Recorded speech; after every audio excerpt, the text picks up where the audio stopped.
So I'm going to go into some of the ways that candle magic can work for you and what you can do to use it. Okay, these are some of the things that I use in my candle magic. First of all, I want to introduce you to colors of different candles. These are small candles, and I have to be quite honest with you. I do use small candles for just maybe I want to desire to have a feeling of peace in my heart, or just things that are not really great. And for things that I really desire, that in my subconscious mind I believe that are harder to obtain, because I have that belief, I use a bigger candle. Now, it's not because the bigger candle really works. I know that too. It's because it's my belief. So, basically, and I'll tell you an example of this. Star Wars is a very profound movie. George Lucas, I believe he was some kind of a mystic in a past life, whether he knows it or not. Do you remember the scene where Luke Skywalker was with Yoda in the swamp, and he was trying to lift that huge space vehicle out of the swamp water, and at first he could barely do it. Now, if you would have asked Luke Skywalker at that point in his journey of mysticism if he could lift a branch or a tree or a little stone, he would have believed that he could do it easier because it's small. So he would be able to manifest that. But he had not reached that state during that point of the movie. And so he didn't realize that the size does not matter. It's the belief. And that's what Yoda was trying to teach him. And he believed it would be more difficult. So that's what was happening to him when he could not do it.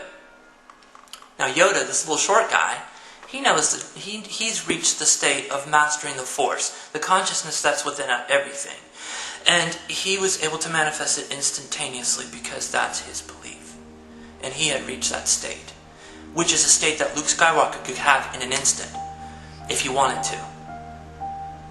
But he hadn't reached that point yet, that realization. Okay, I digressed again, but I think those things are important to understand why you do magic. First of all, before I show you the ritual of candle magic, I want to reiterate one thing. Your magic is not in the candle. And when you become, not if, but when you arrive at a state, either in this lifetime or beyond, when you realize that this is not the magic is here. This is just a tool that your mind uses to manifest it, because you have not reached the state where you can manifest it without tools. This is a scaffolding in your step of learning magic. And scaffolding is not bad. Scaffolding is very important in the building process of a building. So I don't want you to think that that's not important. But it is a lower form because it is using a tool, which is necessary, but at this state, but not necessary at a state of mastery. So I want to show you why it works, because when you're using the candle, for example, you are pulling upon the elements, and you might not realize it. The candle is a perfect representation of all of the elements. You have the fire element, which is represented with the fire, which is a state of desiring. And when you want to initiate the magic of creation, first you desire. You have some kind of a desire. That's the flame that burns the process. There is water in candles, and it's represented with the wax that is melting. Your desires are in a state of water when they reach the middle planes, the astral, which the higher planes are mostly the fire plane. That's like mental, that's where everything starts. And then it condenses to the lower planes, which are astral, which are represented with water. Those are the fluid states. That's what I was trying to tell you. When you arrive at the astral state after your life, everything's fluid. Light is fluid. Your thoughts shape it, and it's fluid, and it crystallizes. That's the water state, represented by the melted wax. There is the earth state, represented by the hard wax.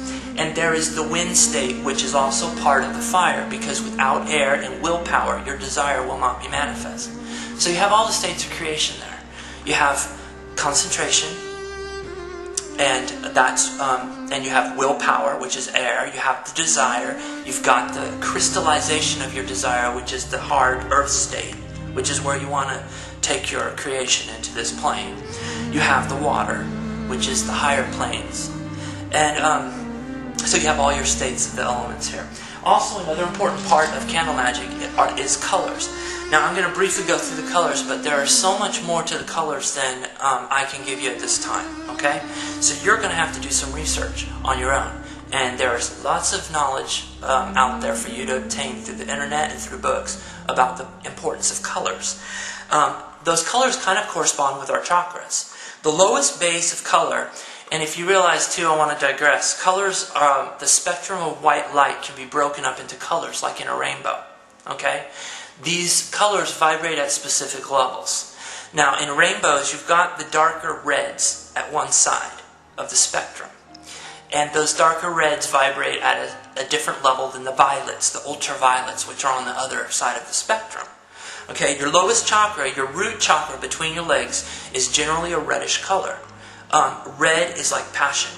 It is, the darker the red, the more it looks like blood, the more that is actually a warlike determination to get something instantly. It is a burning desire. And it's not a coincidence that our reproductive organs are placed near our base chakra, because it has to do with passion, desire, and also that's where energy first is brought up and manifest in creation of maybe another person. Although you don't have to just use it for that, you can also use it for creation of things you want in your life. I'm digressing again, I apologize. So red is your base chakra. Alright, very powerful one. I use red for if I want something to happen now. I cannot wait for it because maybe I need to have something with somebody else who maybe there's a conflict and I want to experience a state of winning or overcoming now. And I will use this color and draw upon the vibrations of red.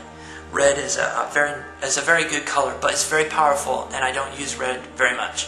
In fact, at this point in my mystical practices, I don't use red at all, to be quite honest with you. I had to borrow this red candle from my sister, who also practices as I do.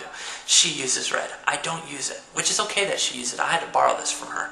So, as you move up to the middle chakra, or up to your the second chakra, it is an orange color. And the reason it's an orange is because the one above that is a yellow. And what is a mixture between red and a yellow is an orange. Orange is a very powerful color because I used orange a lot when I did candle magic. Because orange has the passion and power of red.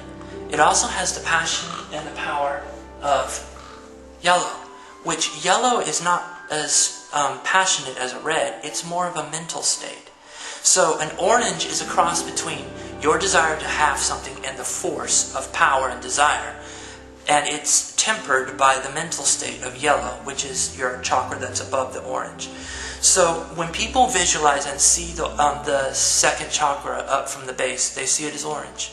Orange is very powerful. One of the things that I use orange candles for is because it's powerful, it manifests things because it has passion and also mental abilities. And if you want something to work, I always add an orange candle to it. At least I used to, and it worked for me because those states of consciousness are derived from that color. Like I said, the third chakra is yellow, and that's an important candle color. If I wanted to make sure that as I studied for a test that I would be able to retain my knowledge, or if I wanted to increase my concentration, which is a mental state, I use yellow. Yellow has helped me many times in my candle meditations to focus my mind. It is a mental state, and it lets off that type of a light vibration and frequency that interacts with your own aura, interacts with your own consciousness, and brings about that ability, heightens your mental state.